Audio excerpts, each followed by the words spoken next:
Dumaong sa Pilipinas ang USS Chief, ang US Mine Countermeasure Ship ng Amerika.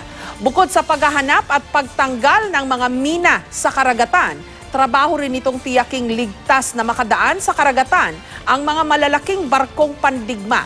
May report si Chino Gaston.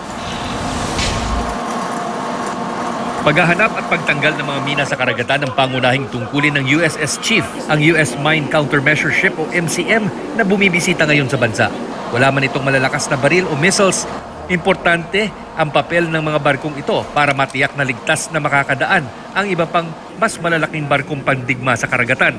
Bukod sa makabagong electronic at navigational equipment, meron din itong sonar equipment na pabirong tinatawag na Minion dahil sa kulay at hugis nito na gamit sa paghahanap ng mga bagay sa ilalim ng dagat gaya ng mga submarino at mga mina.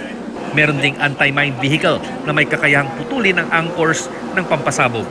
So it's got a camera right here, and this right here, it's got a sonar. So that way, as we're driving in, before we get visual on it, we can actually get it on sonar to drive to it. We can also vector it in using our other sonar. Other than that, it's connected by an umbilical cord. So that way we have full control of it all times. And if it gets behind us, it'll jettison itself.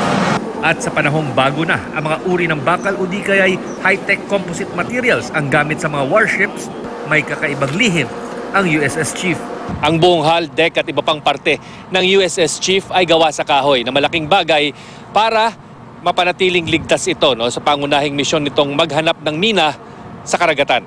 Sa pagdaan ng USS Chief sa mga karagatan sa paligid ng Pilipinas, hindi naman daw ito nakainkwentro ng mga nilatag na mina sa dagat. At sa kabila ng tumitinding tensyon sa pagitan ng US at China sa rehiyon, wala naman daw kakaibang nangyari sa USS Chief na mag-isa lang naglayag mula sa home port nito sa Japan. Gayunpaman, ang patuloy na pagbisita ng mga barkong pandigma sa Pilipinas ay malinaw na mensahe sa lahat ng mga bansa sa rehiyon. We're excited to make the most of this port visit in hope of fostering a closer and stronger relationship with the Philippine people and to interact with the people we are sworn to defend through our Mutual Defense Treaty. Chino Gaston, GMA News.